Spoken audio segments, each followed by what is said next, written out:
Olá, meu nome é Fernando, sou coordenador do módulo de cirurgia geral. Eu queria agradecer a presença de todos, né, aqui nesse evento. Eu acho muito importante, muito legal esse tipo de evento. Eu gosto muito de participar, de poder discutir aqui prova por prova daqueles concursos que a gente considera muito importantes aí para o aluno.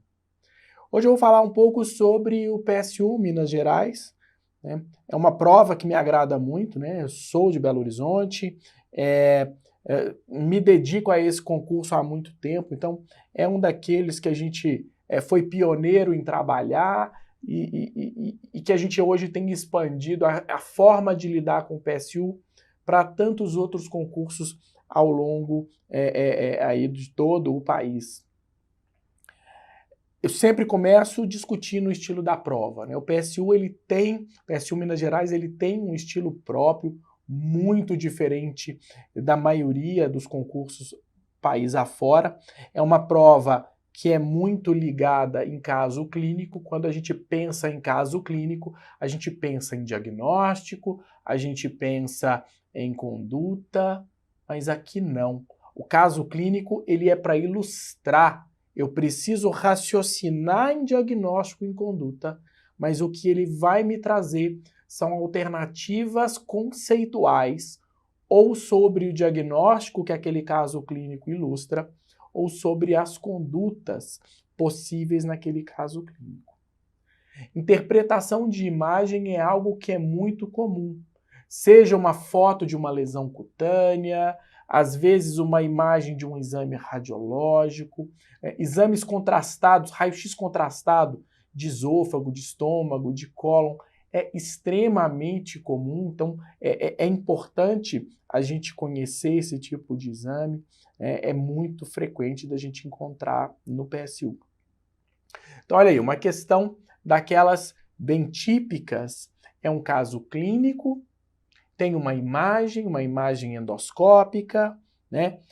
O caso clínico é para contextualizar um diagnóstico de carcinoide, eu preciso pensar no carcinoide, e ele me traz 4 afirmativas, todas elas conceituais sobre o carcinoide, né? Sobre o carcinoide gástrico, benigno, maligno, sobre questões relacionadas à microscopia do carcinoide, questões às vezes complexas, mas sempre assim, um caso clínico, muitas vezes uma imagem e questões conceituais. Então vamos lá, os temas mais comuns no PSU. O PSU é uma prova relativamente fácil da gente estudar, se eu pensar no número de temas que são frequentes, né? Naqueles temas que são os mais importantes. Trauma e cirurgia geral, juntos, representam 75% da prova. 3 a 4 questões de trauma por ano, 10 a 11 questões de cirurgia geral por ano.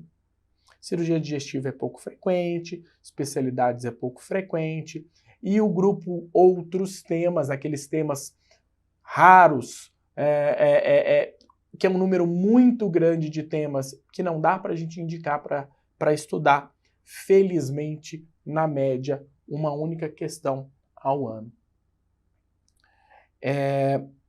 Trauma, como segundo grupo mais importante, 18% da prova, tem um peso muito importante em atendimento primário, né? E algo que eu posso chamar a atenção, a abordagem das vias aéreas, é muito comum questão de abordagem de via aérea. Trauma abdominal, especialmente FEST, a indicação de laparotomia no trauma, e queimaduras, né? São as coisas mais comuns em trauma. Trauma torácico, ortopédico, partes moles, a gente também vai ter algumas questões. Mas esses 3 que eu destaco, 75% das questões de trauma estão nesses 3. Então aí uma questão que fala sobre via aérea. 2018, paciente que foi atropelada, o residente estava saindo do plantão e foi o primeiro a chegar na cena. Paciente tinha via aérea obstruída, sem sinais de sangramento, sem sinais de corpos estranhos na cavidade oral, estava desacordada, qual a primeira conduta? Então, a primeira coisa, posicionamento do paciente, verificar se tem obstrução por corpo estranho. Às vezes a obstrução ela é por estar desacordado, por ter relaxamento muscular, a queda da língua causando a obstrução faríngea. Então, posicionar, manobras de tração de mandíbula, de elevação do mento, sempre estar atento para a coluna cervical, para não gerar movimentos da coluna, nem lateralização, nem movimentos de extensão, né? Então, a primeira conduta ali era a mobilização e a tração do mento, a elevação, a tração da mandíbula e elevação do mento. Questão de 21, sobre trauma penetrante por arma branca na região periumbilical com evisceração. Acabou. Qual é a conduta? Laparotomia. Eu preciso conhecer as indicações de laparotomia no trauma, muito comum esse tipo de questão, né? É o paciente com trauma abdominal e que tem hipotensão, tirando algumas exceções, ele vai para a laparotomia. Os ferimentos por arma de fogo, tirando algumas exceções, ele vai para a laparotomia. Todo paciente com evisceração, não importa o que, um pouquinho de aumento, ele teve penetração da arma branca dentro da cavidade peritoneal, eu preciso examiná-lo. Laparotomia. Paciente com evidência de peritonite, então já é um trauma mais tardio, né? Paciente já com horas ou dias de evolução do trauma, peritonite, obviamente, até prova em contrário, é por perfuração de alça, laparotomia. Pneumoperitônio, perfuração de alça, laparotomia. E as lesões do diafragma também devem ser tratadas cirurgicamente, que se a gente suspeita que não há outra lesão associada, pode ser por laparoscopia, mas lesão do diafragma, em princípio, é uma indicação de laparotomia, porque as lesões do diafragma cursarão uma frequência muito alta com hérnias diafragmáticas, então o reparo do diafragma ele é importante, seja por laparotomia ou por laparoscopia, se não tiver suspeita de outras lesões. Cirurgia geral é de longe a parte mais importante desse concurso, né? 55% da prova está aqui, sendo que dessas questões, 78% estão em pré-operatório e em pós-operatório, em cirurgia ambulatorial. Então, por isso que eu falo, é uma prova que é relativamente fácil da gente estudar. O peso desses três subtemas é muito grande. Se a gente estudar esses 3 subtemas, nós estamos estudando aí mais de 40% da prova, só nesses 3 temas. Por isso que eu digo, essa prova, ela facilita para a gente estudar. Cicatrização, sempre é importante a gente saber. Resposta orgânica ao trauma, PSU tem muita questão também de resposta orgânica. Abdômen agudo, hemorragia digestiva, hérnias da parede abdominal, a gente também vai encontrar essas questões por aí. Questão sobre preparo pré-operatório, né? Terapia nutricional pré-operatória e pós-operatória é muito frequente no PSU. O paciente tem disfagia, odinofagia, perda ponderal, grande dificuldade para se levantar do leito por causa da fraqueza generalizada, vai se submeter a uma cirurgia de grande porte, né, uma neoplasia de laringe. Critério clínico de maior relevância para o diagnóstico de desnutrição é a redução da capacidade nutricional, sem dúvida nenhuma, aquilo que é de mais importante, né? A gente vai fazer a avaliação global subjetiva, eu não preciso de nada, nenhum equipamento, nenhum exame complementar, nada, eu não preciso nem da balança para fazer a avaliação global subjetiva. É só a informação do paciente. Ele te relata que perdeu mais de 5 quilos no último mês ou mais de 10 quilos nos últimos 6 meses. Ele tem alteração da aceitação, ele diminuiu o apetite ou ele tem dificuldade de engolir o alimento sólido, só tolera pastoso ou só tolera líquido. Então ele diminuiu a quantidade de calórica, nutriente que ele está ingerindo. Ele tem náuseas, vômitos, ele tem diarreia, então ele tem menor capacidade de ingerir, ele tem maior quantidade de perdas. A capacidade funcional, ele era ativo, agora ele está mais restrito, ele tem menos movimentação. Isso reflete a perda muscular, a perda calórica desse paciente. E no exame físico eu vou ver se ele tem perda muscular, vou ver se ele tem edema, se ele tem ascite, coisa muito simples, e eu vou classificar o estado nutricional entre um paciente nutrido, um paciente de risco e um paciente desnutrido, né?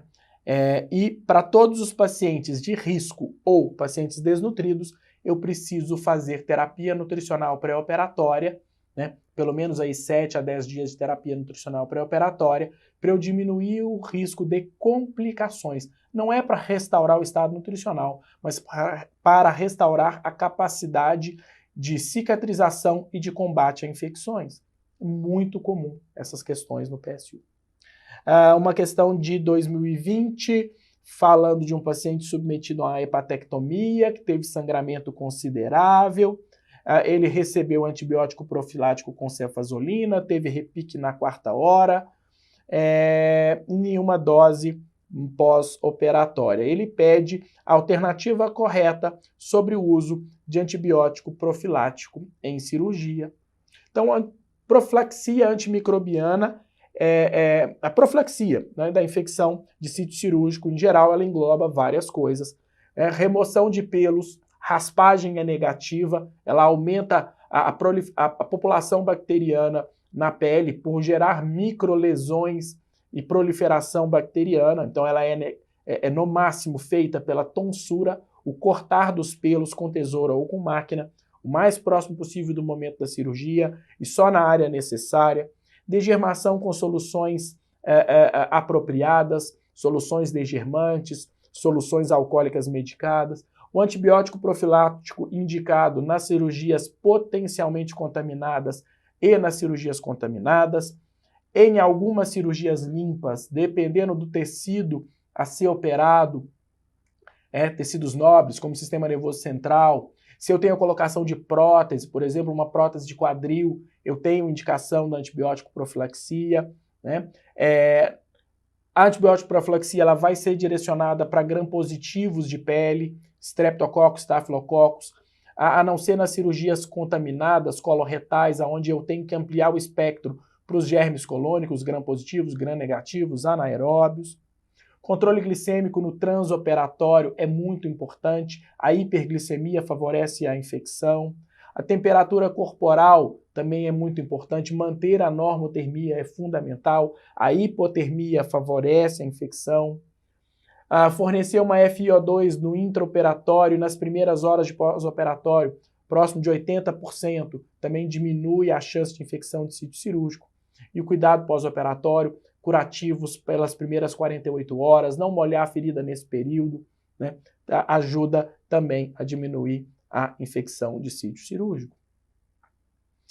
E uma outra coisa, né, antibiótico profilático, quando é dado, eu preciso fazer repique, dependendo do antibiótico que eu utilizo, né, eu tenho determinados antibióticos, eu tenho meia-vidas menores ou maiores, eu preciso fazer o repique durante a cirurgia. Outra coisa que me indica o repique é a perda volêmica, o sangramento muito grande durante a cirurgia, o antibiótico que eu administrei ali antes da incisão, ele se perde naquele sangue, eu preciso renovar essa dose de antimicrobiano por causa da perda volêmica. É o caso aqui da questão.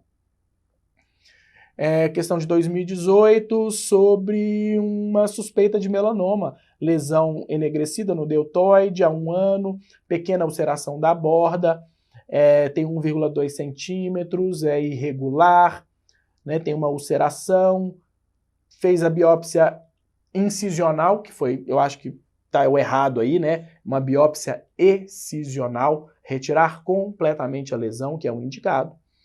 Revelou que é um melanoma, Breslow 0,8, presença de mais de uma mitose por milímetro quadrado. Além disso, tem ulceração, Breslow acima de 0,75, 2 fatores negativos. Eu preciso fazer a ressecção completa, ampliar a margem e, além disso, fazer a biópsia de linfonodo sentinela, né? Lembrar, a ABCDE do melanoma, o A é a simetria da lesão, o B as bordas irregulares, o C, a cor, uma lesão multicolorida, o D, diâmetro maior que 6 milímetros, e o E, a estabilidade ou a falta de estabilidade, é a lesão que vem crescendo ao longo do tempo.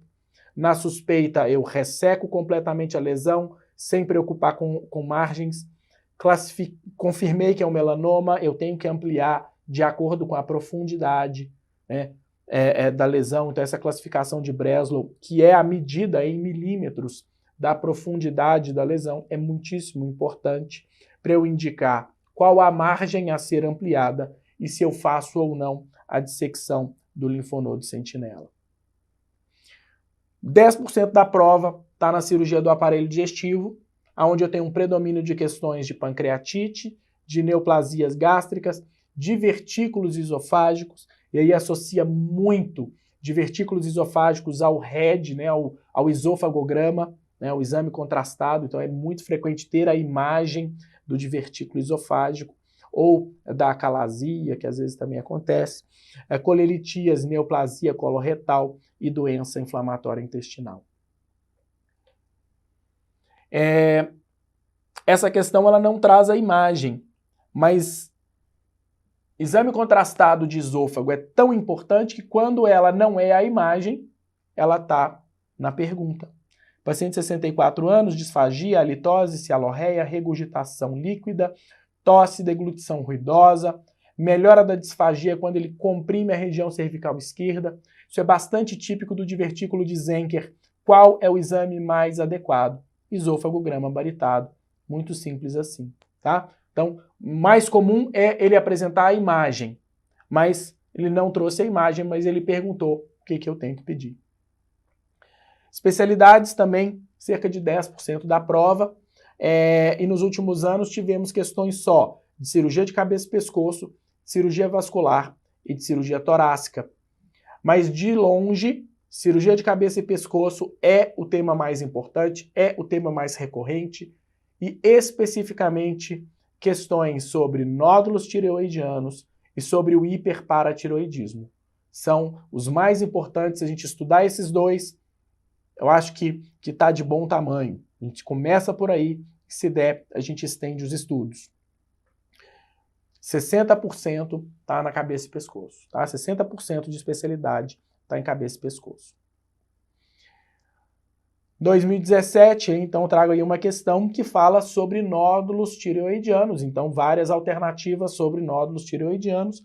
A gente lembrar o que é importante no nódulo tireoidiano, a gente definir se ele é um nódulo hiperfuncionante ou não, e se ele tem potencial de malignidade ou não. Então, a primeira coisa, pedir TSH. A partir do TSH, eu vou caminhar ou para a cintilografia ou para a ultrassonografia. TSH suprimido, eu tenho paciente com hipertireoidismo, eu tenho por que fazer a cintilografia. Se o nódulo é hiperfuncionante, eu vou tratar o nódulo. É um nódulo de baixíssimo potencial de malignidade, mas eu vou tratar o nódulo, seja cirurgicamente ou seja por iodo. Se eu tenho um TSH normal ou alto, ou o nódulo que não é hiperfuncionante, eu vou para a avaliação ultrassonográfica e dependendo do achado ultrassonográfico somado ao tamanho do nódulo, eu terei ou não indicação de fazer a PAF, a punção aspirativa por agulha fina. Não é toda lesão tireoidiana, todo nódulo tireoidiano que precisa da PAF, né? Eu tenho que compor achado ultrassonográfico com tamanho da lesão e eu posso, eventualmente, lançar mão de algum outro exame. Menos de 5% da prova está aqui nos outros temas, felizmente. Questões de terapia intensiva, de acidente com animal peçonhento, acidente com material biológico, icterícia obstrutiva, né? Então, assim, muito poucas questões em temas que são difíceis da gente falar, eles mudam muito. Cada concurso tem os seus outros temas preferidos. Então, uma aqui que fala de choque séptico. Eu resolvi trazer essa aqui só para ilustrar. Choque séptico abdominal, o paciente está entubado, em ventilação mecânica, recebendo O2 a 0,9 a 90%. E dentre as alternativas, a primeira a medida, tá errado aí, né? A grafia tá errada. A primeira medida a ser adotada é a administração de antibiótico, né? O pacote da primeira hora da abordagem do choque séptico.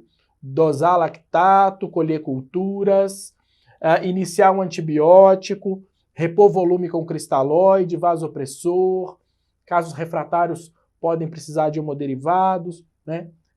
Trouxe mais para ilustrar, é um tema que é pouco comum, que a gente não vai se dedicar a ele não.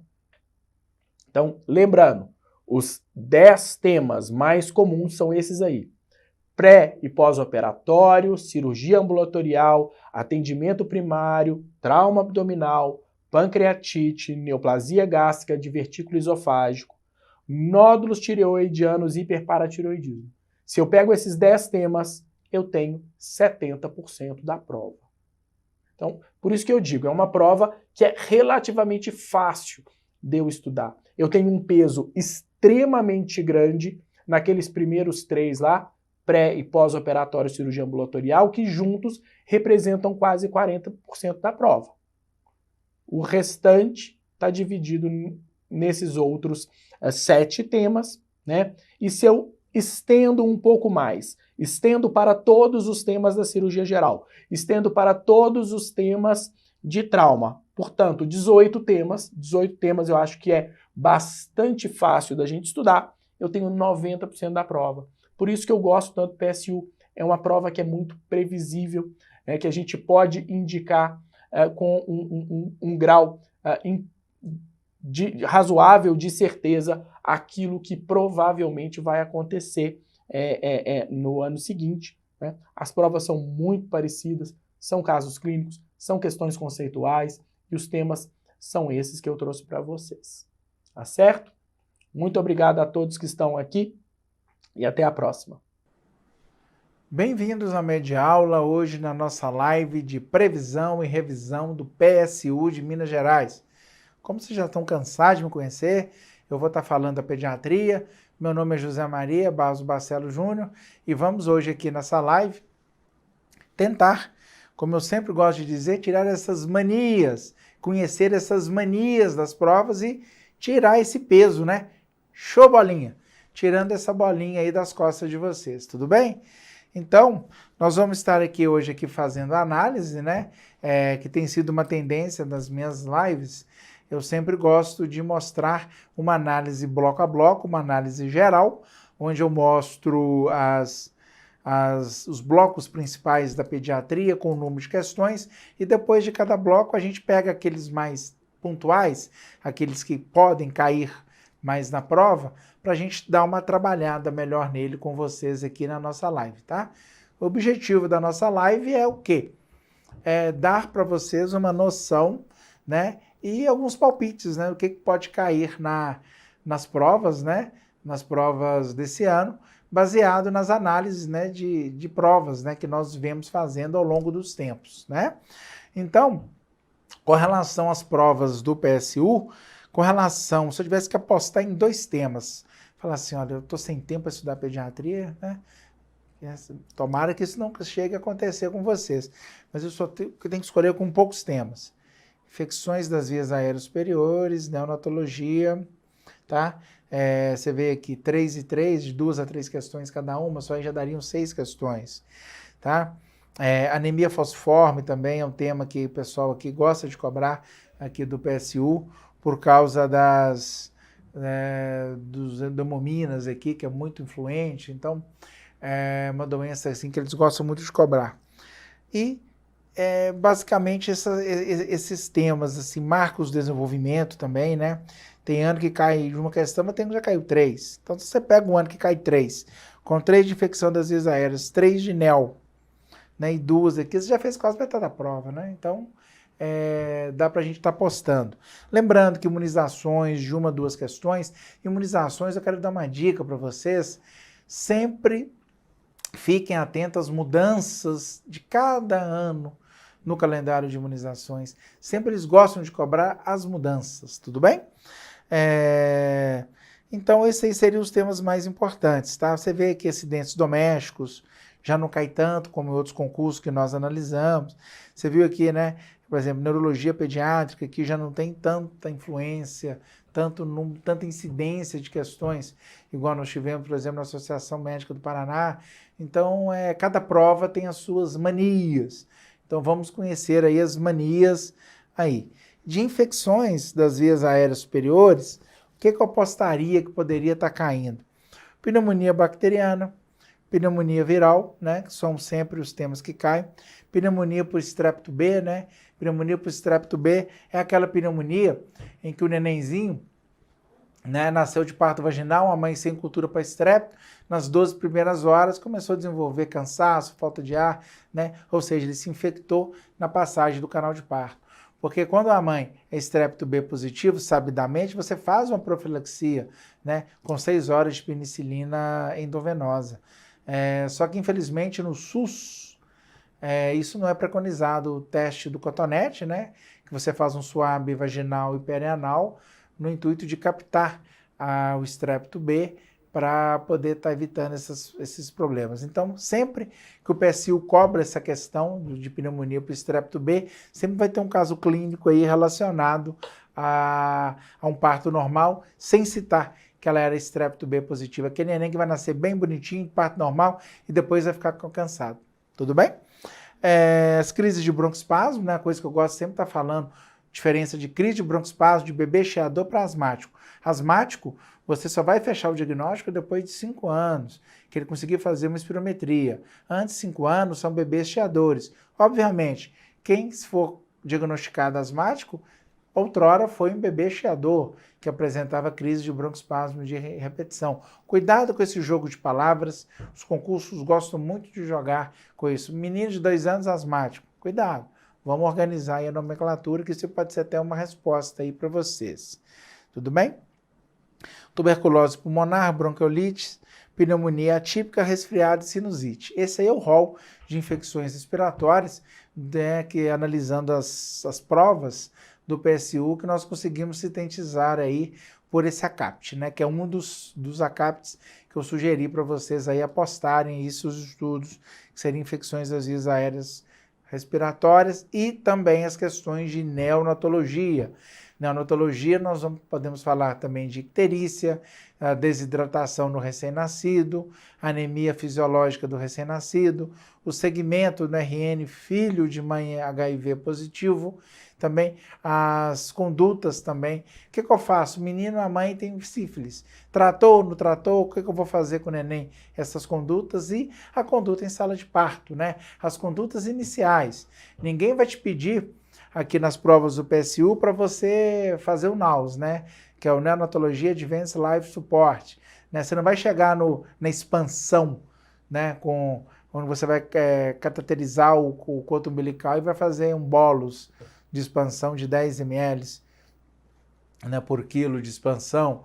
É o que ninguém vai saber qual tubo que você vai usar no paciente, até que marca que você vai descer o tubo. Não, eles não vão te perguntar isso. Eles vão te perguntar o quê? O menino está cansado, não está cansado, o que eu faço? Eu clampo, eu apresento a mãe, ou eu já coloco no bercinho e já inicio os procedimentos básicos. Então vai ser a coisa bem inicial, tá? Felizmente, porque neonatologia, sala de parto, é uma residência, né? Então podem ficar tranquilos quando a gente fala em sala de parto, né? Então a gente já tirando aquela bola aí das costas de vocês, tudo jóia? Então, de gastroenterologia pediátrica, eu tenho aqui o APLV, a doença do refluxo gastroesofágico, o refluxo fisiológico, a doença celíaca, o diagnóstico da doença do refluxo gastroesofágico. Eles gostam muito de trabalhar esses conceitos, APLV, refluxo fisiológico, doença celíaca, e também a questão da introdução alimentar, quando é que eu começo o alimento, quando é que eu começo com suco, quando é que eu posso iniciar as frutas, o almoço. Então eles gostam muito de cobrar aí. A gastroped, ela é bem relevante no concurso do PSU. Tem caído, mas não tão frequentemente quanto as questões de neonatologia e infecções das vias aéreas superiores. Mas é um tema a não se desprezar. Então vamos falar um pouquinho da tiriça, né? Quando a gente falava lá na roça, quando eu morava lá na roça, Saudade da roça. Né? O pessoal falava lá da tiriça, né? A famosa icterícia neonatal. Aí o nosso garoto propaganda, né? O Bart Simpson, né? Não sei se é da época aí de vocês, mas é um desenho aí que a gente gostava muito de ver. Né? Então, quando eu tenho icterícia, né? Nós temos que pensar aí nas zonas, né? Você vê esse bonequinho aqui, ó. Zona 1, zona 2, zona 3, 4 e 5. Ah, professor, tem que decorar isso? Não, você não precisa decorar.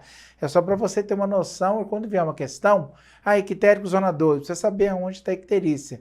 Ninguém vai ficar te perguntando, vou ter que fazer fototerapia nesse paciente ou não. Isso não cai nas provas do PSU.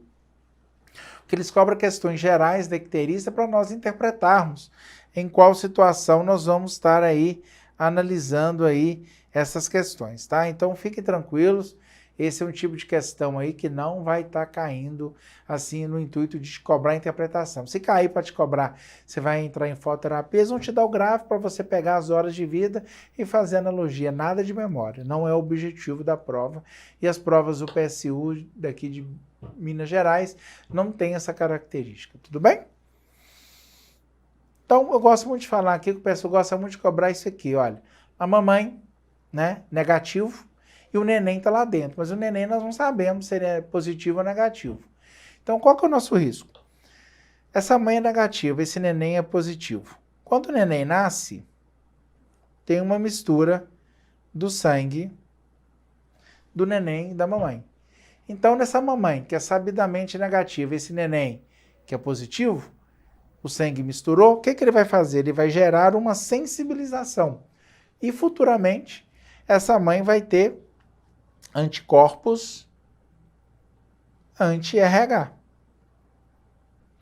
Numa segunda gestação, se esse neném vier positivo, esses anticorpos anti-RH em que a mãe se sensibilizou na primeira gestação, vai começar a combater o fator RH positivo dentro da barriga. Então, esse neném vai ter uma icterícia intraútero.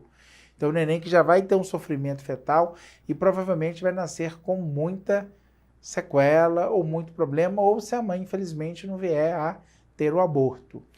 Quais são outras situações que dentro da barriga essa mãe pode ser sensibilizada? Ameaça de aborto, sangramento. Então, a mãe está grávida, você não tem como tipar o neném.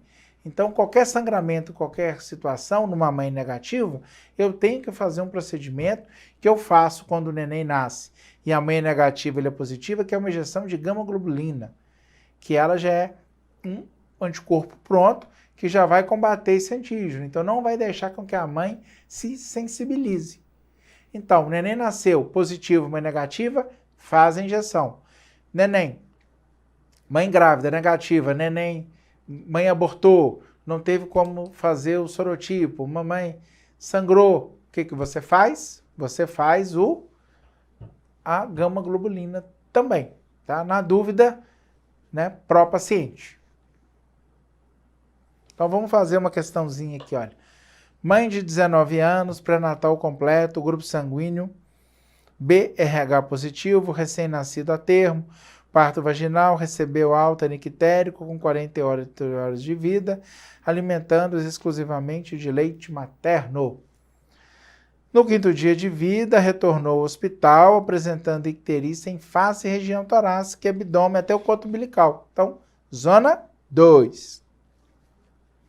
De leve intensidade, com história de aparecimento de icterícia com 72 horas. Isso aqui é importante, essas 72 horas, porque mostra que não é uma icterícia precoce. Icterícia precoce é aquela que acontece menos de 24 horas. Essa sim é perigosa. Então, a icterícia pós 72 horas, pós 24 horas, é uma icterícia que não traz grandes dificuldades e grandes ansiedades para a gente, tá? Em relação à condução desse caso, está querendo a resposta correta. Então, vamos lá, gente. Marcando aí as palavrinhas mágicas, né? Que na pediatria nós temos sempre que estar marcando, né? Principalmente para nós errarmos, porque a data, se é 24 horas, da icterícia, se não é, a idade da criança. Então, mãe de 19 anos, pré-natal completo, então ele é fator positivo. Recém-nascido, termo, informação importantíssima, parto vaginal, recebeu alta a nictério, com 48 horas de vida, tá? Então, começou a desenvolver icterícia a partir do 3º dia. Lembrando que o pico da icterícia, gente, no neném a termo é no 5º dia e no neném prematuro de torno do 7º dia, tudo bem? Então vamos lá, assinale a alternativa correta. Vamos já na resposta que nós vamos trabalhar. Neném voltou, você consultou, você vai liberar o recém-nascido para domicílio, uma vez que o diagnóstico é icterícia fisiológica, ou seja, aquela que aparece depois de 24 horas. Prescrição de fototerapia não, porque estava aqui na região do umbigo. Se ele tivesse com uma icterícia nos pés, todo ictério, que eles iam dar uma clareada ou colocar uma tabela aqui para vocês estarem respondendo, tá? Com o aparecimento da característica foi com 72 horas de vida, está indicado realizar dosagens? Não. Se a icterícia fosse precoce, aí sim eu faria a dosagem. Solicitar exames para determinar o grupo sanguíneo do RNA, não tem por que saber, porque a mãe é fator positivo. Nesse momento não precisa saber se ele é fator positivo ou negativo. E foi um pré-natal completo, tá? Então, portanto, resposta letra B de bola. Falando um pouquinho da asma, né? Igual falei para vocês. Diferença de asma para crise de broncoespasmo. Então, tratamento da asma. Primeira linha, eu vou usar um broncodilatador de curta duração. Então, chegou o neném asmático, ele de vez em quando tem chiado, você vai usar nas crises.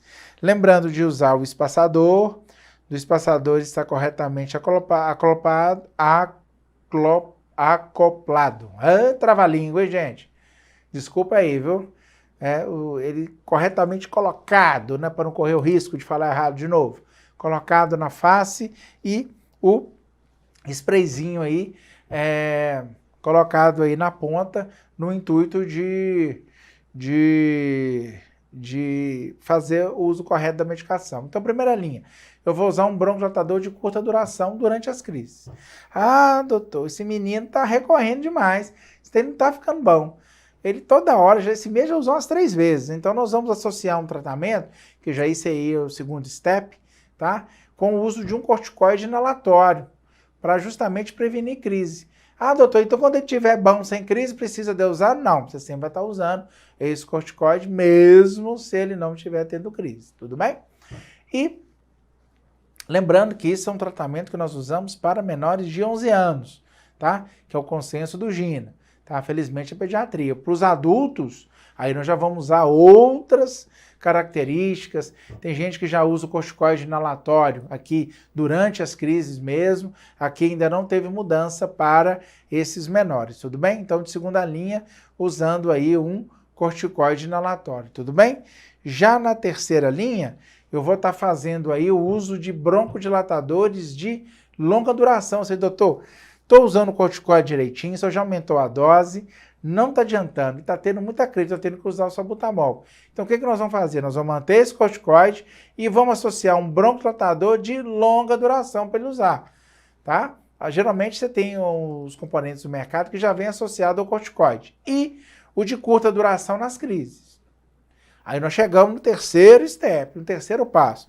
Ah, doutor, isso tudo que você me indicou, estou fazendo tudo bonitinho, não está resolvendo nada. Aí já é a quarta linha. Aí o que a gente faz? Universitários, manda para o pneumologista, tá? Que aí já foge da nossa linha. Tanto na prática quanto na prova do PSU, tá bom? Você tem que saber que a quarta linha já é fazer um atendimento com o especialista. Então, dando sequência, questão, né, para a gente ilustrar aí o que nós falamos. Tudo bem, turma? Pré-escolar de 4 anos a 1 ano, com relato de episódios recorrentes de tosse, dispneia e sibilância, desencadeada por resfriado. Então, qualquer fatorzinho aí, num paciente asmático não controlado, nós podemos ter isso. Mudança climática e contato com poeira doméstica. Então, geralmente os pacientes asmáticos eles são atópicos, ou seja, sofrem com mudanças de tempo. Nos últimos 3 meses, os pais notaram que ele interrompe as atividades físicas e tem acordado à noite devido a quadro de tosse e cansaço. Então, está uma asma mal controlada. No último mês, foi levado ao pronto-socorro devido a 2 crises de chieira. né? Eu gosto das provas do PSU que ela coloca o linguajar, né, do dia a dia, o linguajar que os pacientes chegam para a gente. Ó. 2 crises de chieira, né? Tosse, peito cheio. Quando usou oxigenoterapia, salbutamol e prednisona com melhoria do quadro. Após a alta do pronto atendimento, qual teria sido a melhor conduta terapêutica neste caso? Vamos lá. Palavrinhas mágicas. 4 anos, não dá para definir conceito de asma, há 1 ano com relato de episódios recorrentes de tosse. Então tem 1 ano que o menininho está complicado. Nos últimos 2 meses, né, teve 2 idas por causa de chieira, né? Devia estar sibilando aqui na linguagem nossa aqui, né, técnica. Qual seria a melhor terapêutica? Vamos aqui já marcar a resposta. Iniciar terapia de manutenção com corticoide por via inalatória e usar agonistas de curta duração quando necessário. Seria o nosso step 2. Porque já está recorrendo muito, está indo no hospital, está usando, mas assim, não teve caso grave, não teve que internar, então vamos iniciar o step 2. Tudo bem? Iniciar salbutamol associado a brometo patrópio, não necessário. Iniciar a terapia de manutenção com antileucotrieno, os montelocastes, né? Não tem porquê você entrar com esse tratamento. Ele é mais tratamento de rinite e um tratamento adjuvante quando todos os casos não resolvem para asma, né? Mas para asma ainda não. É o inalatório, depois o corticoide para menores de 11 anos, lembrando. O corticoide inalatório, depois associa um broncodilatador de longa duração e se não estiver resolvendo, o universitário, que aqui não chegou no caso. Tudo bem? Resposta letra D. Introdução alimentar, né, gente? Esse quadrinho aqui eu amo ele, ó. 50% do prato, legumes e verduras. 25% do prato aqui, cereal e tubérculo. 12,5% leguminosas. 12,5% de proteína, né? Carne e ovo. Quando é que eu começo tudo isso aqui, gente? 6 meses.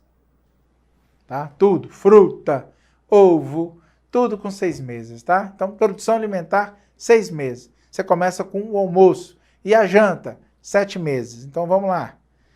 Aqui os grupos de alimento. Cereal, tubérculo, hortaliça. Vamos voltar no slide aqui anterior, para a gente montar esse pratinho aqui equilibrado com esses grupos aqui de alimentos. Tudo bem? Vamos lá. Questão do PSU. Em relação à alimentação do lactente, segundo as recomendações do Ministério da Saúde. Então, aqui tá fácil, né, gente? Ministério da Saúde, introdução alimentar do lactente, que é a resposta correta. Já vamos nela. Peixes podem ser introduzidos com parte da papa principal assim que a criança completar os 6 meses, que seriam as carnes, né? Se eu voltar lá no desenho, lá vai ter, tá?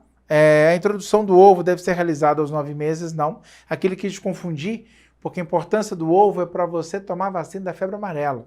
Se você tem uma reação adversa ao ovo, a vacina da febre amarela tem que ser feita sob supervisão médica, caso você venha a ter uma crise, para você fazer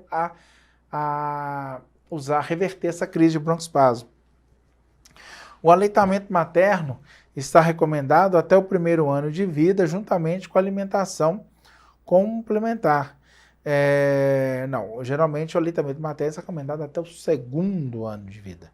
Em caso de aleitamento materno, o intervalo entre as mamadas deve ser de 3 horas, o tempo de mamadas de 30 minutos. Não, gente, é livre de mandar. Então, portanto, resposta letra D de dado. APLV, alergia à proteína do leite. É aquele nenenzinho que chega fazendo sangue no cocôzinho e às vezes está mamando o peito. Mas, doutor, esse menino só mama no peito, como é que ele tem alergia ao leite de vaca? Sendo que está mamando a mamãe. Mas aí nós temos que lembrar que o leite de vaca, né, a mãe faz uso dos derivados e isso acaba passando para o neném. E, felizmente, as alergias, né, elas terminam com o passar do tempo, né? O próprio organismo vai se desensibilizando com relação a esse APLV. Tudo bem? Geralmente, o APLV nós temos reações, né, anafiláticas, que podem ser desde sangue nas fezes até reações urticariformes na pele, né? E em casos mais graves, até de manifestações sistêmicas, que aí nós temos que ter maior cuidado, que seria, aí, no caso, a anafilaxia. Tudo bem? Cuidado para não confundir, né? Alergia e intolerância à lactose. Doutor, esse menino tem intolerância à lactose. Cortei o leite dele. Ele não toma nada de derivado de leite, mas mama no peito. Lembrando que a lactose está muito mais presente no leite materno do que no leite de vaca, por exemplo. Então, muitos confundem a intolerância à lactose e às vezes o menino está pequenininho e chega, doutor, esse menino está com intolerância à lactose. Ó, já até eu, mamãe, parei de tomar leite. Mas ela esquece o componente da lactose no leite. Então, cuidado para não confundir. A gente fica brincando aqui com as mamães, mas isso confunde a gente. E eles gostam muito de jogar esses conceitos. A PLV, com intolerância à lactose, tempo, se o quadro é reversível, se o quadro não é reversível. Então, nós estamos tirando essas manias, conhecendo essas manias, para tirar essas manias das costas de vocês, para vocês saberem aí trabalhar com um jogo de palavras no concurso que você quer fazer. Igual eu tive um professor de história, quando eu estava no 2º grau, que ele falava, você tem que conhecer as regras do jogo. E aqui nós estamos fazendo isso para vocês, beleza? Então vamos dar sequência aqui? Vamos falar menos e fazer mais questão, não é isso? Lactente de 7 meses de idade, sexo masculino, e estava em uso de leite materno exclusivo há um mês. Foi iniciada a forma láctea 2 semanas após surgir diarreia e fezes líquidas com raios de sangue, perda de peso, tensão abdominal, está febril, diagnóstico, 7 meses só mamava no peito. Ah, doutor, mas se ele tem alergia ao leite de vaca, ele está mamando no peito? Mas a mãe continuou comendo, mas aí a quantidade não foi suficiente, porque depois que ela parou de dar o leite, né, parou de amamentar e começou a introduzir, que estava exclusivamente, começou a introduzir a fórmula. Então o diagnóstico mais provável é alergia à proteína do leite de vaca. Resposta letra A. Tudo bem? Cuidado para não confundir com a letra C, intolerância à lactose. Tudo bem? TDAH, transtorno de déficit de atenção e hiperatividade, tão banalizado nos nossos dias. Todo menino que é agitado, brinca muito, ele é classificado como agitado, TDAH. Às vezes tem que ver se a agitação é do menino ou se os pais não estão dando conta. Aquilo que eu sempre falo, né, tanto em sala de aula quanto nas aulas que a gente faz. Transtorno de déficit de atenção e hiperatividade eu tenho que pensar quando os sinais e sintomas interferem no dia a dia da criança. Ah, essa agitação está fazendo com que ele não consiga estudar. Ah, está impedindo ele de aprender, de se concentrar. Aí sim, eu tenho uma patologia. Tudo bem? Em relação à conduta na criança diagnosticada com transtorno de déficit de atenção e TDAH, é correto afirmar que letra A, dá preferência para eu, vamos lá, né? Palavrinhas mágicas, TDAH, que é a resposta correta, né? Então vamos já dar a resposta e vamos trabalhar em cima, que eu acho que fica mais legal para a gente. Olha, quando indicada a medicação, deve ser preferida aquelas que elevam o nível de alerta do sistema nervoso central. Realmente, né? A resposta aqui é essa, letra D, porque é o metilfenidato, são os fármacos estimulantes do sistema nervoso central, que vai manter você alerta e, consequentemente, mais concentrado. Dar preferência para os alunos com TDAH, permanecerem mais próximos das janelas nas salas de aula. Isso não tem nada a ver. Ele vai distrair ou com um colega ou observando o galho das árvores balançarem. Então, o local não vai ser fator decisivo. Ajuda, mas não é fator decisivo.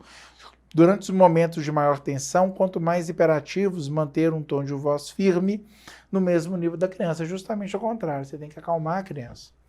Pais e professores devem ser mais condescendentes com a criança fazendo as suas vontades. Muito pelo contrário. Às vezes a criança está tão agitada que você deixa fazer o menino, faz o que você quiser. Esse é um grande erro, que aí você vai potencializando os problemas. Você fica livre de um problema momentâneo, mas ganha um problema lá na frente, porque você não está resolvendo eles. Tudo bem? Então, portanto, resposta letra D de dado. Gostaria de agradecê-los e nos vemos no decorrer aí dos nossos cursos, das nossas lives. O Grupo Mediaula tem uma grande oferta aí de cursos preparatórios aí, né, de lives, de vários segmentos aí. Então, nos vemos aí no decorrer. Obrigado a todos por nos acompanharem e bons estudos. E aí, pessoal, boa noite. Tudo bem com vocês? Sou Leonardo, professor aqui de Clínica Médica do Mediaula. Preparamos um material especial para vocês, como previsão, como revisão, para essas últimas semanas que antecedem o PSU, para a gente tentar arrematar, para tentar fazer uma revisão não tão completa como nós queríamos por causa de tempo. Obviamente, nós temos outras clínicas aqui para falar com vocês também, mas convido todos vocês a ter uma preparação um pouco mais detalhada com os nossos cursos regionais, com o nosso extensivo. Até mesmo eu faço parte de algumas das aulas, digamos assim, falando em relação à clínica médica. Mas vamos lá, bora para tentar ajudar vocês. Como é a banca? Vou colocar um pouco da minha opinião aqui, pessoal. Prova do PSU de clínica médica não é das mais fáceis, tá? Eles acabam cobrando, por mais que ano após ano eles tendem a repetir algum tipo de tema, eles focam praticamente nos mesmos temas, mas assim, as questões tanto de acesso direto, tanto de R+, acabam demandando um conhecimento teórico, prático, bem importante na área de clínica médica. Tivemos algumas pequenas alterações em 2021, com redução do número de questões, e que vão se perpetuar em relação a 2022. Sempre lembrar que o PSU, a banca gosta de colocar uma correlação de áreas, pessoal. O que é isso? Às vezes ela acaba colocando um tema propriamente de uma complicação da endocrinologia, e durante isso o próximo tema vai estar relacionado com aquele mesmo enunciado em relação à análise de uma gasometria, por exemplo. Colocamos um exemplo para vocês nos próximos slides em que teve essa interligação entre endocrinologia e nefrologia como um exemplo em relação às correlações dessas subespecialidades. Vamos colocar também o que seria mais cobrado, o que é mais raro, o que é alguma peculiaridade, principalmente em relação à clínica médica no PSU. Vamos lá. Em relação à infectologia, reparem bem, todas as subespecialidades costumam estar bem distribuídas. Tanto em infectologia, junto com a cardiologia, a endócrina, a pneumo, a quantidade de questões que ano após ano eles vêm colocando acaba ficando de um número bastante homogêneo, um número bastante semelhante entre uma e outra. E como eu coloquei com vocês anteriormente, uma determinada questão acaba englobando duas coisas. Por exemplo, uma questão de pneumonia também pode englobar a questão de infecto como uma questão de pneumonia. Tudo bem? E aí, o que é mais comum na prática é o que cai mais no PSU. Cai mais é infecto, cardio, endócrino, pneumo, neuro um pouquinho atrás, junto com hemato também, mais gastro e o carro-chefe, nefrologia. Nefro cai pra caramba no PSU, juntamente com os distúrbios hidroeletrolíticos. Em relação à infectologia, pessoal, se tem uma coisa que não pode passar é pneumonia. Seja pneumonia associada à ventilação mecânica, seja uma pneumonia adquirida na comunidade, seja uma pneumonia nosocomial. Além do mais, chamo a atenção de vocês, estudem as complicações. Vejam bem. Questão de 2018. Um paciente de 47 anos com febre há mais ou menos 48 horas, juntamente de tosse produtiva com expectoração purulenta. Dor subcostal à esquerda, piora com expiração. Informa que no início desse quadro ele apresentou episódios de calafrio que futuramente não voltarão a se repetir. Não é tabagista nem etilista. Aqui, quando ele coloca que não é tabagista nem etilista, a gente deixa um pouco de lado doenças intersticiais, doenças principalmente obstrutivas. Vamos focar mais em quadro infecto contagioso. Onde eu estava? Pressão arterial um pouco mais alta, uma frequência de pulso também com uma tendência à taquicardia, uma frequência respiratória mais alta. Lembre-se bem, pessoal, os valores normalmente, a gente sabe na literatura, até 22, 24. Esse nosso paciente com 28. Uma temperatura axilar com quase 40 graus. Isso é febre, não tem como. E aí a gente realmente, essa febre pode estar levando a quadros de hipertensão, pode estar levando a quadros de taquicardia também. Em exame clínico, crepitações teleinspiratórias finas, principalmente em base de hemitórax esquerdo. Juntamente a isso, aumento de freio tóraco-vocal, ou seja, esse paciente está mobilizando secreção. Se tiver algum tipo de secreção ali, a gente não pode esquecer que o carro-chefe, que o mais comum seria uma pneumonia. Você pode pensar em diagnósticos diferenciais, uma bronquiectasia, algum outro tipo de doença infecto-contagiosa que possa estar relacionado com ciclos pulmonares, sim, mas foque no que é mais comum. E indico isso para vocês também na prática clínica.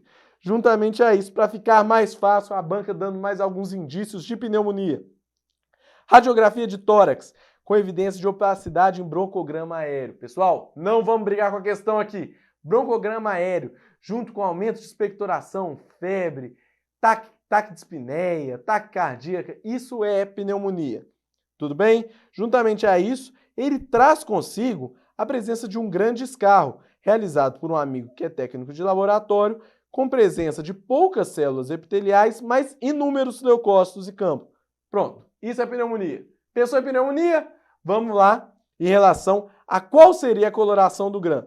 Pneumonia, o que mais cai, o que tanto na prática, tanto nas questões, é o pneumococo. O pneumococo nada mais é do que um diplococo gram positivo. Chama a atenção de vocês. Febre, tosse produtiva, dispneia, em prova, pessoal, é pneumonia. Seja ela nosocomial, aí você vai conseguir avaliar durante o enunciado se vai estar relacionado em ambiente hospitalar, seja ela adquirida na comunidade, ou seja em relação à ventilação mecânica, algo do tipo. Lembre-se bem, febre, tosse, dispneia, em prova, pense sempre em pneumonia.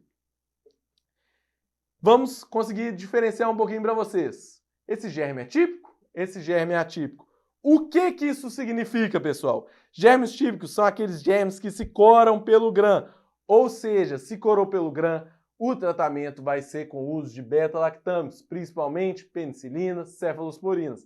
Já os germes atípicos são aqueles germes que não vão se corar pelo GRAM. Eles vão responder principalmente a macrolídeos. Vamos lembrar de quem? Azitromicina e claritromicina. Vou pedir para a gente focar em determinadas características, principalmente para conseguir acertar as questões de pneumonia de prova. Pneumococo, diplococo gram positivo. Tinha que saber a classificação para você acertar aquele tipo de questão. É o germe mais comum disparado. Temos também Klebsiella. Aqui vai ser um bacilo gram negativo, principalmente relacionado com germes entéricos. Ele faz pneumonia grave. Lembre-se bem, pessoal, Klebsiella é sempre pneumonia grave. Pode estar relacionado também com algum tipo de complicações de lobo pesado, isso a gente acaba vendo, principalmente eles acabam colocando em imagens de radiografia. Haemófilos, Coccobacilo gram negativo, principalmente, lembrar quando? Pacientes DPO-cíticos. Staphylococcus, Coccus gram positivos, principalmente lembrar pacientes que usam drogas endovenosas. Pseudomonas, bacilo gram negativo, quanto que a gente vai pensar nisso? Paciente com hospitalizações prolongadas, pacientes com doenças oncológicas associadas. Em relação aos atípicos, vamos lembrar de quem? Anaeróbicos. Anaeróbico nós vamos pensar num vozinho acamado, institucionalizado, que vai aspirar bastante. Paciente que tem dentadura, paciente com dentes em mau estado de conservação, temos que pensar em anaeróbico, temos que associar claritromicina ou azitromicina. Juntamente a isso, micoplasma. Micoplasma tem algumas particularidades. Lembraram que pode estar relacionado, pode vir na questão, melhor dizendo, como um quadro de síndrome gripal, juntamente a isso com manifestações extrapulmonares. O que seria isso? Uma Guillain-Barré, alterações de membrana tipânica, alterações de pele, principalmente Stevie Johnson, entre outras. Foque bem, pessoal. Manifestações extrapulmonares, ou seja, pneumonia com coisa esquisita, lembre-se de micoplasma. Pneumonia, coisa esquisita, micoplasma. Juntamente a isso, chama a atenção também da legionela, um bacilo gram negativo, sempre relacionada com infecções graves. Pensem também em relação a vírus, todo esse acometimento de região de vias aéreas, tanto superiores, tanto inferiores, lembrar também de quadros viróticos. Cardiologia, chama a atenção, eletro. Não necessariamente a questão, você precisa decifrar o eletro, você precisa ser um mestre em eletrocardiograma. Porém, esse eletrocardiograma, se você tem esse conhecimento a mais, que a gente tenta passar para você aqui nos cursos, tanto no curso de eletrocardiograma do Mediaula, tanto no extensivo, tanto nos planos regionais, a gente tenta focar bastante nisso para que isso seja um diferencial para você. A partir do momento que você consegue ver uma determinada alteração, isso pode ser o ponto-chave para você conseguir fazer um diagnóstico diferencial ou bater o martelo em relação a determinado diagnóstico. Lembre-se bem também, pessoal, todas as emergências cardiovasculares costumam cair bastante no PSU. A primeira delas, infarto agudo do miocárdio. Seja ela de ventrículo esquerdo, seja de ventrículo direito, isso acaba ano após ano, eles vão trocando um pouquinho dessas determinadas questões. Valvulopatias, infelizmente, um tema que às vezes assim tem um pouco de dificuldade. Eu falo isso por mim, porque eu já estive na pele de vocês há pouco tempo. Eu tinha um pouco de dificuldade nesse tipo de tema, mas acaba caindo. E assim, tem que entender toda a semiologia, entender o porquê daquele sopro, tentar imaginar dentro tanto da anatomia, tanto da fisiologia, principalmente do ciclo cardíaco, o que vai conseguir ser responsável a cada determinada alteração, seja de degeneração, seja alterações mais graves. Hipertensão arterial sistêmica, cai tudo. Tratamento, complicações, emergências, hipertensão de jaleco branco, hipertensão mascarada. Aí, assim, eles esbanjaram, eles conseguiram pegar uma gama, pegar vários temas, vários subtemas da hipertensão arterial sistêmica nas questões do PSU. Juntamente a isso, insuficiência cardíaca, algo bastante comum na prática clínica e provavelmente nas questões também acaba sendo uma quantidade bastante considerável. Gastroenterologia, hepatites virais, são bem cobrados. Cirrose, acaba sendo cobrado na grande maioria das provas, porque você consegue destrinchar, né, pegando complicações, pegando critérios de classificação, pegando alterações agudas de cirrose. E o PSU tem a sua queridinha da gastroenterologia, colangite biliar primária, pessoal. A famosa CBP. Vamos colocar esse exemplo de 2018. Mulher assintomática, com níveis elevados de fosfatase alcalina e GGT, associados a anticorpo antimitocôndria. O que é isso, pessoal? Anticorpo antimitocôndria em mulher jovem, às vezes assintomática, com elevações, seja lá por quê, de algumas enzimas extrahepáticas, extracanariculares, melhor falando, tem que pensar em colangite biliar primária. Além disso, elevação dos níveis séricos de IgM. A gente sabe que essa patologia é IgM mediada. Juntamente a isso, o médico optou por fazer uma biópsia e a gente tem um padrão um pouco sugestivo, com lesões ductais floridas associadas a inflamações portais, 6 sinais de fibrose, que aí a princípio a gente não pensaria tão diretamente, por mais que a colangite biliar primária possa levar a quadros cirróticos em si. Considerando as hipóteses diagnósticas mais prováveis, a cenário alternativa é incorreta. Aqui a gente tem que pensar em colangite biliar primária. Colangite biliar primária apresenta início insidioso? Sim. Para todos vocês que vão fazer prova do PSU, tem que saber de cabo a rabo o que acabam, todos os detalhes, o que eles acabam cobrando de colangite biliar primária. É de início insidioso? Sim. Há risco aumentado de apresentar baixa densidade óssea? Sim. Hoje a gente sabe que existe uma correlação com osteopenia, principalmente, não osteoporose, osteopenia, ou seja, baixa densidade óssea. Não se associa às doenças reumatológicas? Aqui a gente acaba tendo erro. A gente sabe que costuma estar relacionada com tireoidite Hashimoto, artrite reumatoide, Sjögren. Então, doenças reumatológicas costumam estar relacionadas com colangite biliar primária. Podem ocorrer lesões xantomatoses em peles e tendões? Sim. Isso acaba ficando conceitual e, infelizmente, vocês teriam que saber para conseguir identificar essa questão. Por mais que a gente difunda muito isso em aula com vocês, tanto dos planos regionais, tanto dos planos extensivos, que colangite biliar primária ela está, sim, muito relacionada com doenças autoimunes e principalmente doenças reumatológicas. O que acaba fazendo a alternativa C ser a alternativa incorreta e a resposta da questão. Prova. CBP é mulher, fadiga, prurido. Então nós vamos repetir aqui, ó. Vou ficar até chato. Mulher, fadiga, prurido, mulher, fadiga, prurido, mulher, fadiga, prurido. Isso em prova é colangite biliar primária, pessoal. Lembre-se bem, doenças autoimunes de via biliar, todas elas são IgM mediadas. Vamos voltar aqui um pouquinho. Icterícia colestática, prurido, fadiga, associação com outras doenças autoimunes, nós vamos ter que lembrar de colangite biliar primária. Tratamento definitivo é sempre transplante hepático. Você pode utilizar o ácido urso desoxicólico? Pode. Mas lembre-se bem, se cair isso em questão, isso é tratamento definitivo? Não. Isso só evita a progressão de doença. Tratamento definitivo é transplante hepático.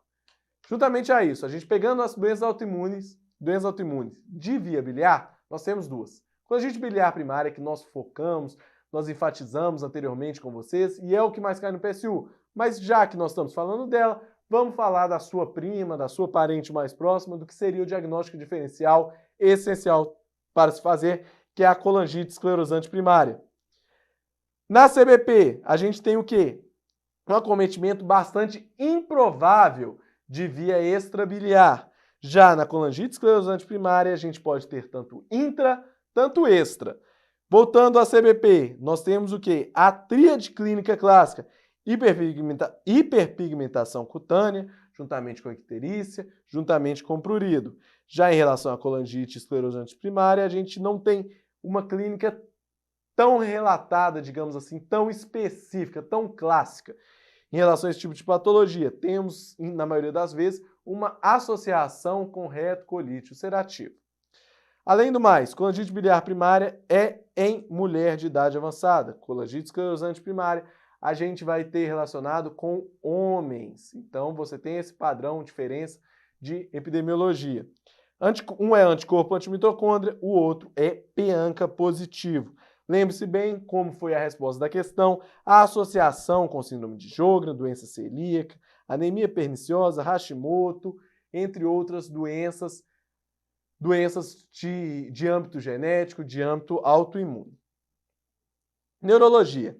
A VE acaba caindo, sendo o carro-chefe em relação à neurologia. Lembre-se bem, se tiver que focar em parte final, peço para vocês focarem em emergências neurológicas.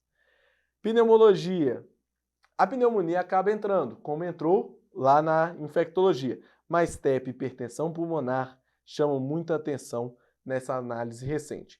Endocrinologia, diabetes mellitus, cetoacidose diabética, que seria uma complicação da diabetes mellitus, e também algumas doenças de tireoide, sendo a mais comum delas na prática clínica e também nas provas, o hipotireoidismo.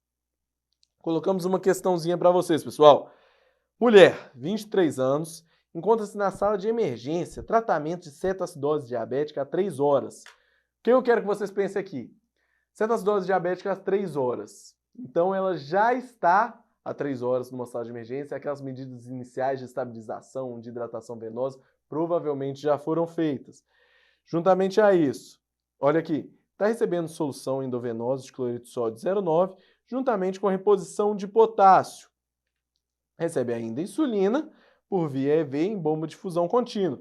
Os dados vitais dela, uma pressão satisfatória, digamos assim, uma frequência com uma tendência a uma taquicardia, uma frequência respiratória também com uma tendência a um ataque de dispneia, um peso provavelmente deve estar dentro dos parâmetros para a idade e para a altura dessa paciente, e uma diurese de 250 ml desde a admissão. Aí aqui eu quero que acenda um pouquinho a luz, o alerta para vocês, que é uma diurese um pouco mais deficitária, digamos assim. Nos exames laboratoriais, nós temos um sódio bom, lembre-se bem, a partir do momento que a gente sabe que um sódio está no valor ideal, a gente já consegue diluir um pouco mais essa solução de NaCl. Não necessariamente a gente vai precisar utilizar de 0,9, talvez a gente já possa utilizar de 0,45. Em caso de hiponatremia, aí sim a gente acaba utilizando a de 0,9. Pode ser também, né, que o paciente acaba fazendo uma hiponatremia dilucional devido a um excesso de hidratação venosa que ele tem recebido inicialmente. Potássio, de 3,8. O que é importante a gente saber de potássio, pessoal, em relação à cetoacidose? Quanto que nós vamos repor potássio? Potássio acima de 5,5, a literatura coloca que não deve repor. Na prática a gente repõe para todo mundo, mas vamos focar na prova. Acima de 5,5 não repõe. De 3,5 a 5,5 é indicado fazer essa reposição, e abaixo de 3,5 a gente também faz esse tipo de reposição, e tem um extra em relação à insulina. Porque aí a gente sabe que a insulina, por ser um hormônio anabólico, tende a fazer uma entrada de todas as substâncias na célula, pode fazer hipoglicemia, pode fazer hipocalemia, e não vai ser isso que nós vamos querer para o nosso paciente. Uma creatinina dentro dos valores de normalidades, um cloro mais baixo, uma glicemia nesse caso aqui que já está mais baixa, né, por causa de um quadro de cetoacidose.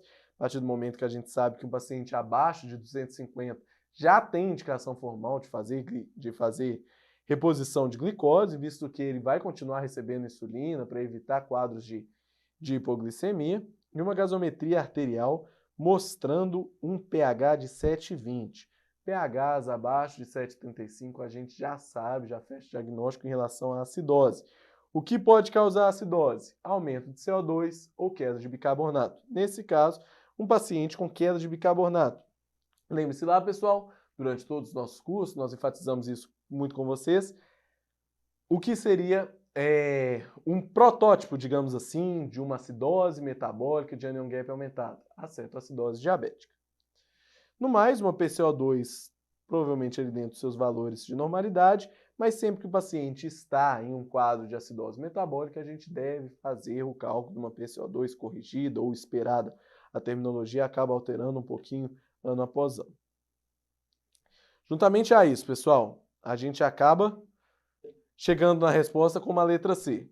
Vamos pouco a pouco destrinchando com vocês e eu vou explicando o porquê de cada erro em determinada alternativa. Uma soroterapia de 350. Aqui a gente considera como correto. Ele acaba fazendo uma quantidade satisfatória de soro em si. Além do mais, um cloreto de sódio de 0,9%. Vocês lembram que eu comentei com você que o paciente já está com sódio normal? Se o paciente está com sódio normal, a gente não precisa fazer o de 0,9. A gente pode fazer o de 0,45. Insulina regular a 6. Nesse caso, o paciente já está com uma glicose mais baixa, o paciente já recebeu insulina a 6 mg anteriormente, aqui a gente tenderia a diminuí-la. Então, acabamos tendo dois erros. Soroterapia de 100, poderia ser mais alto? Poderia, mas vamos passar, vamos botar um certo errado. Cloreto de sódio 0,9, mesma coisa, 0,45. Glicose a 50%? Beleza, pode fazer a reposição de glicose. Aqui em cima também faltou a glicose. Joia, suspender a insulina.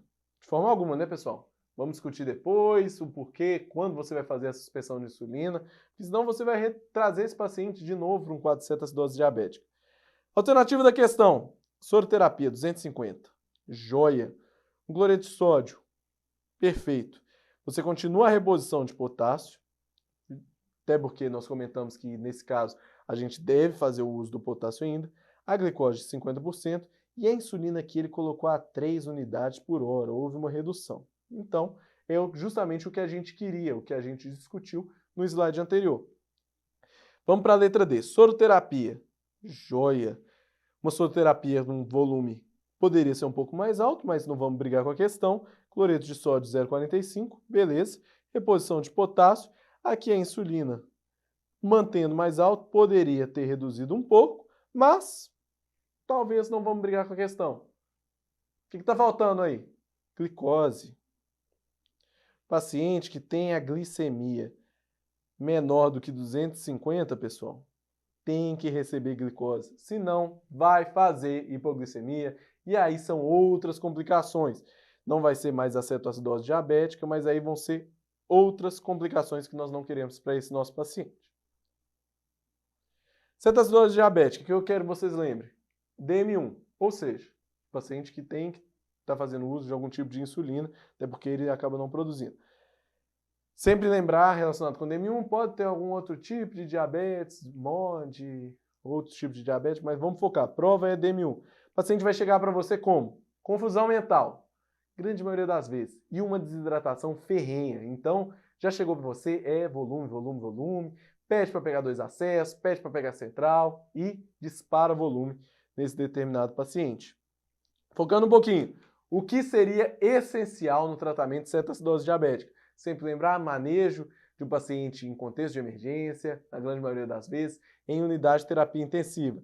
Inicialmente nós vamos fazer o que, pessoal? Estabilização, infusão venosa na primeira hora, de uma forma importante. Pensando em adultos, 1 litro, tudo bem? Pensando em crianças, de 10 a 20 ml por quilo. Manutenção, você deve avaliar o sódio. Como nós comentamos, sódio a gente tem que lembrar que é de 135 a 145. A partir de então, quando o nosso paciente estava em 141, tendo uma natremia normal, a gente pode fazer o uso do 0,45. Se o paciente fez uma hiponatremia dilucional ou tem uma hiponatremia por alguma outra causa, aí é soro fisiológico 0,9%. Correção de potássio. Não pode iniciar insulinoterapia se o paciente tem uma hipocalemia. Por quê? Insulina vai provocar entrada de potássio dentro da célula, vai fazer hipocalemia, vai aumentar risco de arritmia, vai aumentar risco de parada cardiorrespiratória, vai aumentar risco de morte súbita e dentre outros problemas. Foque bem, acima de 5,5 pode só iniciar a insulina, talvez não entrando com potássio. De 3,5 a 5,5, insulina e potássio. Abaixo de 3,5, só potássio. Tudo bem? Não entrar com insulina para não fazer hipocalemia. Correção de hiperglicemia. Iniciar sempre com insulina regular endovenosa. O cálculo é feito como? 0,1 unidades por quilo. Tá? Em bomba de difusão contínua. E você vai monitorizando normalmente de hora em hora. O paciente vai melhorando de 2 em 2 horas. Beleza? Juntamente a isso, sempre lembrar o quê? Não deve ter uma queda brusca. Pode fazer hipoglicemia nesse paciente. O que a literatura coloca? 50 a 70 por hora. 50 a 70 o quê? Esqueci de falar, microgramas por hora. Juntamente a isso, se a glicose, se a glicemia chegar em 250, insulina mais solução glicosada. Isso aqui eu vou colocar na cabeça de vocês, nem que tenha que abrir e colocar lá dentro. É glicose junto com insulina. Glicose, insulina, glicose, insulina. Lembre-se, o número mágico é 250. Corrigir a acidose com bicarbonato apenas se pH menor que 6,9. Aqui você vai ver um tanto de coisa. Isso aí não vai cair na sua prova. Por quê? Isso aqui é muito polêmico. Você vai ver gente que corrige com BIC menor do que 10, menor do que 13, menor do que 15, sabe? Mas na grande maioria das vezes, às vezes a gente acaba... Melhor falando, na maioria das vezes a gente acaba fazendo na prática sim, porque o paciente já está acidótico, devido ao fato de ser uma certa acidose. O bicarbonato seria mais um dos Hs que poderiam levar a um quadro de parada cardiorrespiratória. Então, a gente acaba repondo esse bicarbonato sim. Mas na literatura, na grande maioria das vezes, eles colocam esse pH como 6,9. Realmente, assim, isso acaba ficando um pouco mais consolidado, por mais que outras literaturas e na prática clínica eles utilizam de outras medidas terapêuticas iniciais. Como eu comentei com vocês, lembre-se bem, estávamos falando sobre endocrinologia. Agora nós vamos entrar numa análise de gasometria. PSU é a análise de gasometria. E se tem uma coisa que cai todo ano é a análise de gasometria. Então, não se preocupem. Tem que saber gasometria, tem que saber as fórmulas, infelizmente. Após 12 horas da admissão, o paciente queixa-se de fome, ou seja, o paciente está ótimo. O paciente está bem, como eu, como você, assim, nesse determinado período. Se está queixando de fome, a questão já coloca também, está bem disposta, está alerta, orientada, mucosas curadas, hidratadas, então, beleza. E além do mais, o paciente está com uma diurese satisfatória. Juntamente a isso, recebeu bastante volume, provavelmente fez uma hiponatremia dilucional e tal. E lembre-se bem, olha, ele estava recebendo insulina junto com o potássio, e o potássio dele ainda caiu. Então, por isso que quando eu falei lá na prática que a gente repõe potássio praticamente com todo mundo, é justamente a isso. Além do mais, uma glicose ficando já dentro dos valores que a gente considera ideal, porque caiu de 190 para 135 em 9 horas, né, de intervalo de tempo. Mas a gasometria o paciente ainda mantém com um quadro de acidose. Um BH de 7,31 com uma PCO2 de 25 e um bicarbonato de 16. Aqui a gente ainda já sabe que o paciente tem um quadro de acidose metabólica, né? Porque o bicarbonato, normalmente, o valor dele é de 23 a 27. Se ele está reduzido, ele vai ser um fator que auxiliará a esse quadro de acidose. A partir do momento, a gente já sabe que esse paciente tem um quadro de acidose metabólica. Essa questão foi uma questão muito polêmica.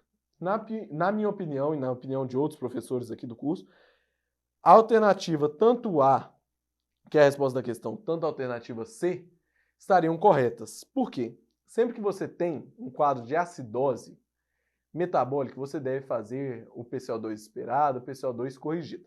A terminologia a gente eu não ligo tanto para isso, mas assim, quero que vocês entendam.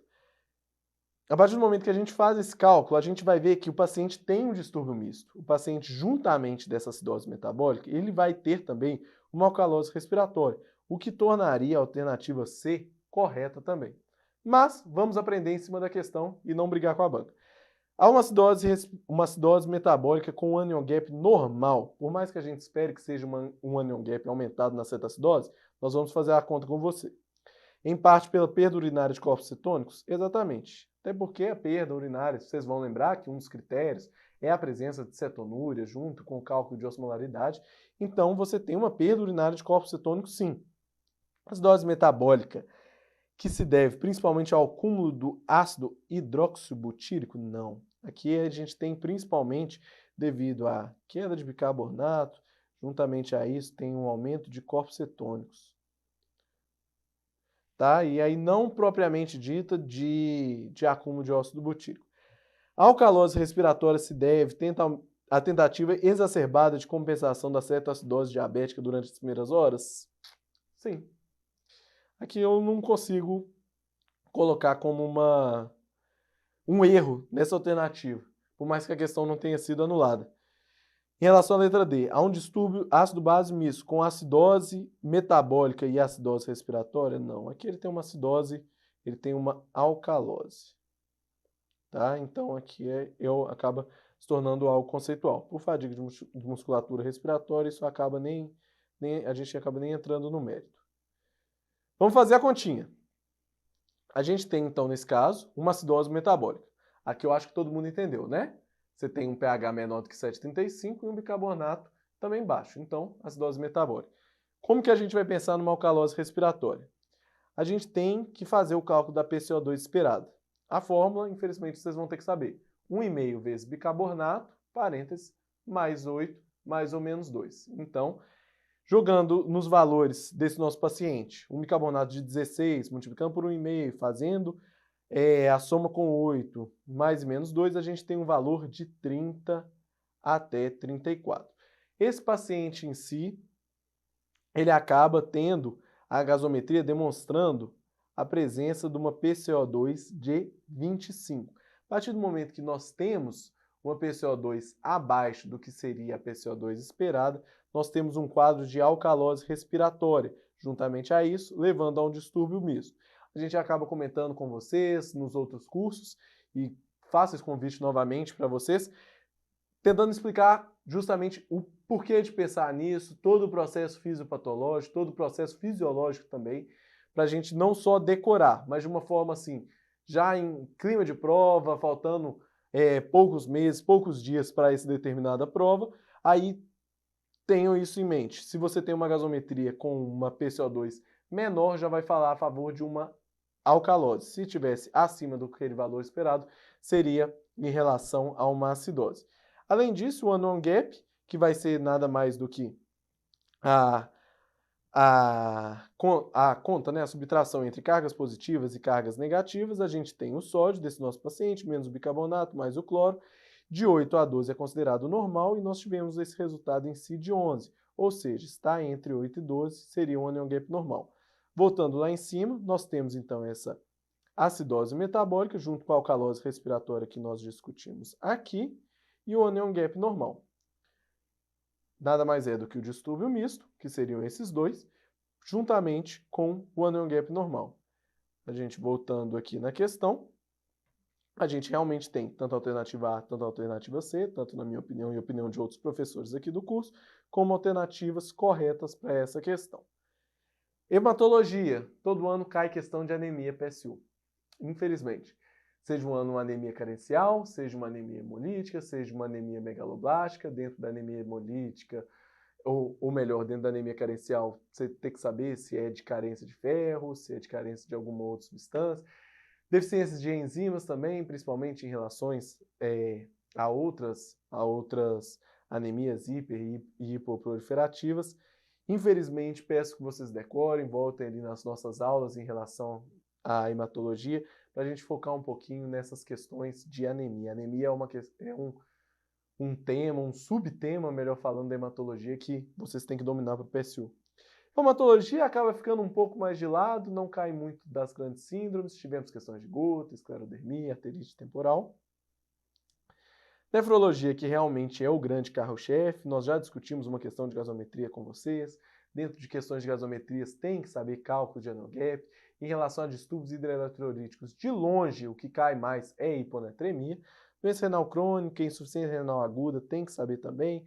A gente marca um pouquinho em relação a isso daqui. Rabdomiólise, PSU, acaba sendo um pouco assim diferente, digamos assim, em relação às demais bancas, focando bem em relação à rabdomiólise. E questões de NIA. Doenças glomerulares costumam cair também, mas a gente acaba colocando principalmente essas outras para vocês. Dando um outro exemplo em relação a essas questões da área de nefrologia.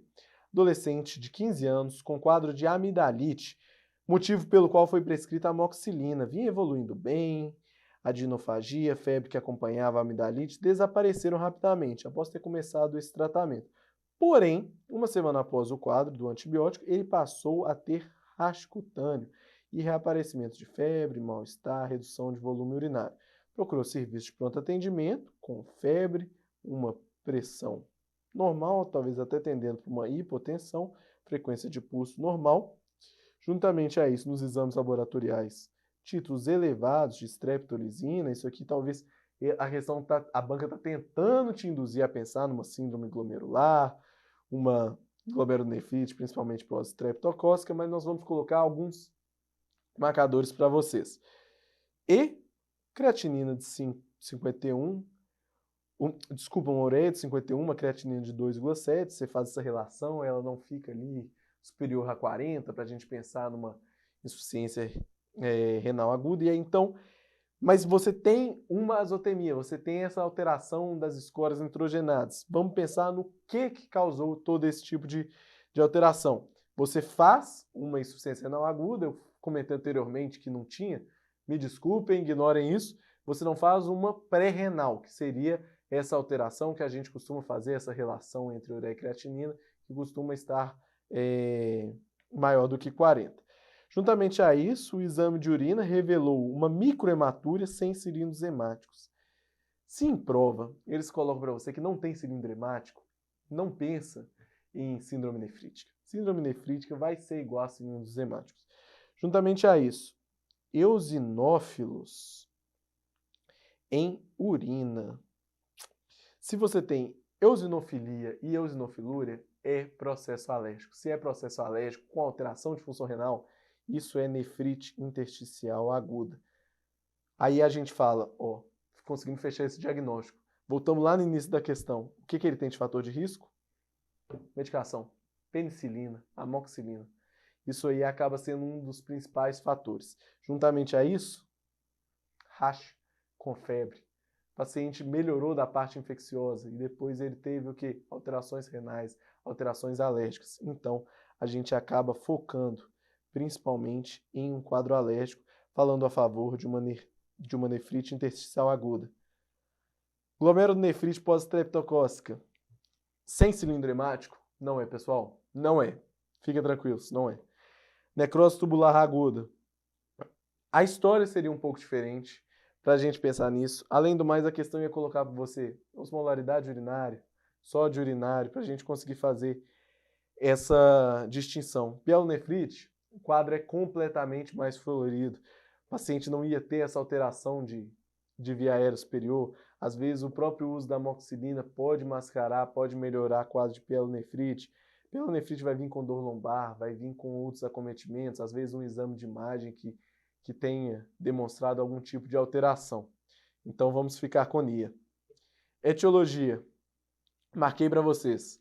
Alergia medicamentosa. Lembre-se, sulfa, anti-inflamatório, beta-lactame. Alergia medicamentosa, pessoal. NIA é alergia medicamentosa. O que isso acaba levando? Oligúria, rash cutâneo, febre, dor lombar, toda a sua fisiopatologia. Pense bem, é um processo alérgico. Se tem processo alérgico, tem o recrutamento de determinadas células. Nesse caso, recrutaram leucócitos. Se recrutou leucócito para dentro de toda a região renal, de todos os néfrons, do interstício em si, você tem, juntamente a isso, sintomas flogísticos.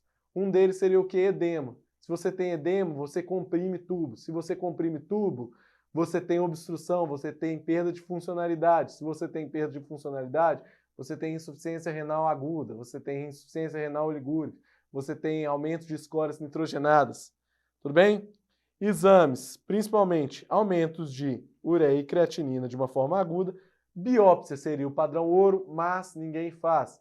Por quê? Se você está na sua prática clínica e nas provas, eosinofilúria, eosinofilia, isso é nefrite intersticial aguda. Tratamento, suspende medicação. Pega a medicação, joga fora. Se não melhora de jeito nenhum, cheirinho de corticoide. Seja oral, seja endovenoso, o paciente acaba respondendo ali nas 48, 72 horas no máximo, tá? Você faz esse acompanhamento tanto de hemograma, tanto de função renal, isso acaba tendo uma melhora considerável. Outros temas muito cobrados. IVAs e rinocinusite, principalmente em relação à otorrinolaringologia. Cai também uma coisa ou outra de dermato, intensivismo, intoxicação. Colocamos ali para vocês. Obrigado, pessoal. É isso. Boa sorte, boa prova. Espero que vocês estejam muito bem preparados. Tentamos, por mais que seja muito difícil, ali em mais ou menos 30, 40 minutos, tentar fazer um enxugadão para vocês, um resumão de tudo que seria mais cobrado, o que a gente aposta mais no PSU. Mas façam provas na íntegra, façam o máximo de questão possível. Boa sorte, boa prova. Tá quase lá, daqui a pouco você já é um residente. Até mais, pessoal. Boa noite. Obrigado pela companhia de todos vocês.